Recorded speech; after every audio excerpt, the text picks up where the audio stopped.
आपका बहुत बहुत स्वागत करता हूँ आपके यूट्यूब चैनल सबका बाप बेस्ट ट्रेडिंग में। दोस्तों हमारा टेलीग्राम बिल्कुल फ्री है। मैं उस पर 1 या 2 ट्रेड डेली देता हूँ भाई, जितनी भी बन जाती है। और मैं पेपर ट्रेडिंग कोर्स भी कराता हूँ भाई। आपको अगर पेपर ट्रेडिंग कोर्स करना हो तो आप कर सकते हैं। उसका थोड़ा सा एक चार्ज है भाई, वो आपको पे करना पड़ेगा। उसके बाद हम उसको कोर्स कराएंगे, ठीक है। 10 दिन का कोर्स है और 12 स्ट्रेटजी है कुल, ठीक है। अब शुरू करते हैं सीधी सी बात। अगर भाई निफ्टी फ्लैट ओपन होती है और फ्लैट ओपन होने के बाद ऊपर निकलना शुरू कर देती है, कितने ऊपर निकलना शुरू करे जब हम ट्रेड लेंगे भाई 22,200 का लेवल पूरा ब्रेक हो जाना चाहिए। उसके बाद हम कॉल साइड जाएंगे कहाँ तक?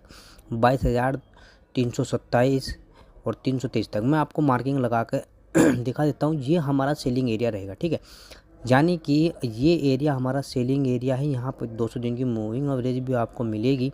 तो यहाँ तक हम पॉजिटिव रहने वाले हैं सोमवार वाले दिन। समझ गए भाई मेरी बात को? अगर डायरेक्ट आपको गैप अप लगता है हमारे सेलिंग एरिया में, ठीक है, हमारे सेलिंग एरिया में यहाँ गैप अप लगा आपको 22,325-23 के आसपास, और आपको नेगेटिव कैंडल मिलती है, तो हम कहाँ जाएंगे? हम पुट साइड जाएंगे।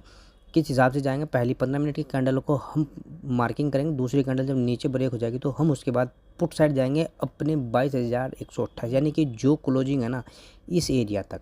समझ गए भाई मेरी बात? और अगर भाई फ्लैट ओपन होने के बाद नीचे निकलना शुरू कर देती है, अगर निकली 22,075 के, तो ठीक है, 22,075 तक अगर निफ्टी नीचे आती है और कैंडल क्लोज होती है तो हम पुट साइड आएंगे। टारगेट हमारा पहला रहने वाला है 22,000 का, और सेकंड टारगेट हमारा रहने वाला है भाई 21,900 में 21,910 और 20 के आसपास का, हाँ 20-25, ठीक है। ये हमारा डिमांड एरिया है। मेरा कहने का मतलब ये है, इस डिमांड एरिया तक हम फिर क्या रहेंगे? पुट साइड, यानी कि नेगेटिव बने रहेंगे। और अगर इस डिमांड एरिया में आपको मिलती है भाई गैप डाउन, सीधी सी बात है, गैप डाउन मिल गई भाई इस डिमांड एरिया में और हमें पॉजिटिव कैंडल मिली, गैप डाउन भी मिली और पॉजिटिव कैंडल भी मिली, तो हम कॉल साइड जाएंगे। तरीका वही रहेगा, 15 मिनट की कैंडल का जब हाई ब्रेक हो जाएगा, 5 मिनट की कैंडल क्लोज हो जाएगी, तो हम कॉल साइड जाएंगे। कहाँ तक जाएंगे भाई? आज की क्लोजिंग तक जाएंगे। समझे बात? डायरेक्ट अगर गैप डाउन ना हुई, यहाँ से यहाँ तक का सफ़र किया है ना, अब फिर देखेंगे भाई उसकी ओपनिंग कहाँ होती है। मान लेते हैं कि ओपनिंग उसकी 22,050 पे हुई और फिर नीचे निकलना शुरू करी, तो फिर यहाँ जब हमें पॉजिटिव कैंडल मिलेगी तो ओपनिंग तक हमारा पहला टारगेट रहने वाला है। अब चलते हैं भाई बैंक निफ्टी की तरफ। बैंक निफ्टी में हमें कैसे टारगेट, कहाँ एग्जिट और कहाँ हमें प्रॉफिट लेना है कितने पॉइंट हमें लेने हैं, ठीक है। अब देखो बैंक निफ्टी की जो क्लोजिंग है वो भाई सेलिंग एरिया के पास है। समझे भाई मेरी बात को? अगर फ्लैट ओपन होती है तो फ्लैट ओपन होने के बाद ऊपर निकलना शुरू करती है, यानी कि अपना ही हाई ब्रेक करती है बैंक निफ्टी, तो ऊपर क्या मिलेगा आपको? सेलिंग एरिया और 200 दिन की मूविंग एवरेज मिलेगी, है ना। 200 दिन की मूविंग एवरेज आपको मिलेगी।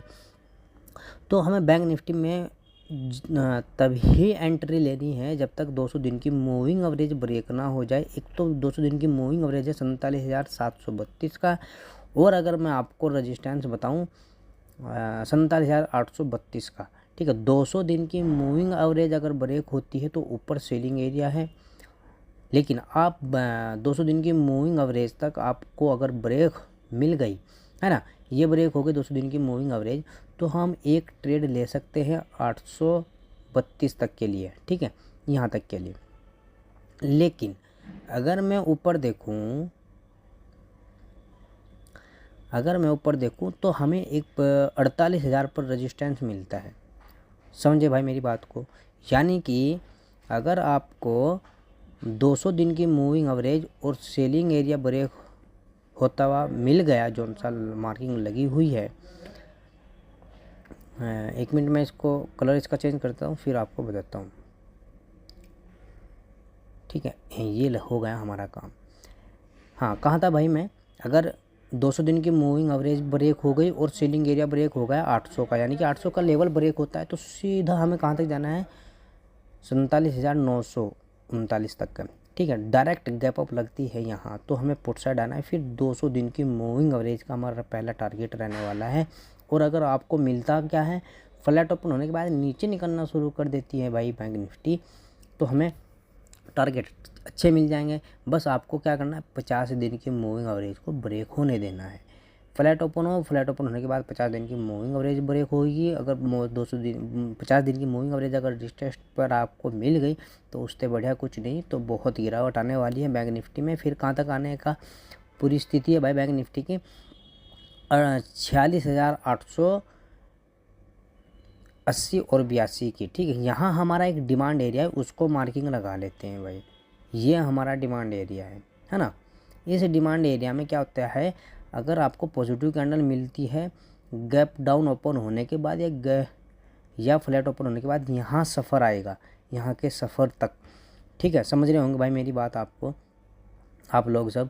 और यहाँ पॉजिटिव कैंडल मिली तो उस कैंडल को मार्किंग करने के बाद जब हमें 15 मिनट की कैंडल क्लोज हो जाएगी, 5 मिनट की कैंडल उसके ऊपर निकल कर क्लोज हो जाएगी, तो हम कॉल साइड जाएंगे। पहला टारगेट रखेंगे 47,227 का, ये वाला, यानी कि 50 दिन की मूविंग एवरेज। और सेकंड टारगेट रखेंगे क्लोजिंग तक का। तो भाई ये छोटी सी वीडियो थी, 6 मिनट की है। अगर आपको समझ में आई हो तो लाइक करें, कमेंट करें, दूसरे भाई तक भी पहुंचाएं। और कोर्स करने के लिए मैसेज करें, टेलीग्राम पर मैसेज करें या व्हाट्सएप पर मैसेज करें। जय हिंद, जय भारत।